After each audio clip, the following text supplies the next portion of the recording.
Klarifikasi Syahnas Sadiqah dan JJ Govinda yang diunggah di kanal YouTube mereka beberapa waktu lalu dinilai pakar hanya sebuah pencitraan lantaran keduanya adalah selebriti. Pakar ekspresi Kirdi Putra bahkan memiliki penilaian berbeda antara apa yang disampaikan Syahnas Sadiqah dan JJ Govinda.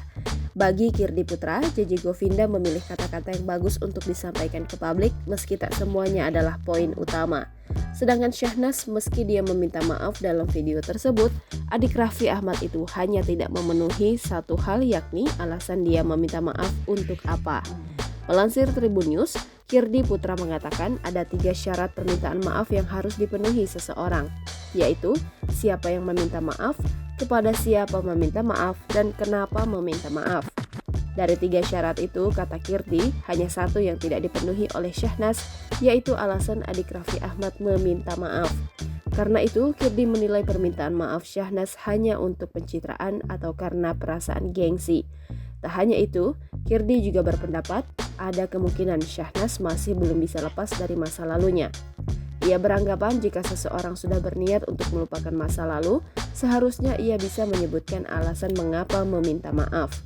Bahkan menurut Kirdi, bisa jadi Syahnas meminta maaf dan menyesal karena telah tertangkap basah selingkuh. Terlebih perselingkuhannya dengan Randy Kiernet dibongkar istri sang aktor Lady Nayoan hingga viral. Tak sampai di situ, Kirdi Putra juga menanyakan penyesalan apa yang Syahnas rasakan sehingga ia harus meminta maaf. Ia menyebut ada 2 kemungkinan, benar-benar menyesal atau menyesal karena ketakutan. Berbeda dari Syahnas, JJ justru disebut Kirdi sudah tulus memaafkan sang istri. Hal ini terlihat dari ekspresi JJ yang lebih banyak menunjukkan garis senyum. Meski demikian, Kirdi menilai JJ belum bisa memaafkan Syahnas 100% lantaran isu perselingkuhan pasti meninggalkan trauma. Ia pun mengingatkan JJ meski sudah memaafkan Syahnas, drummer Govinda juga harus introspeksi diri. Pasalnya, menurut Kirdi, perselingkuhan terjadi bukan hanya karena satu orang.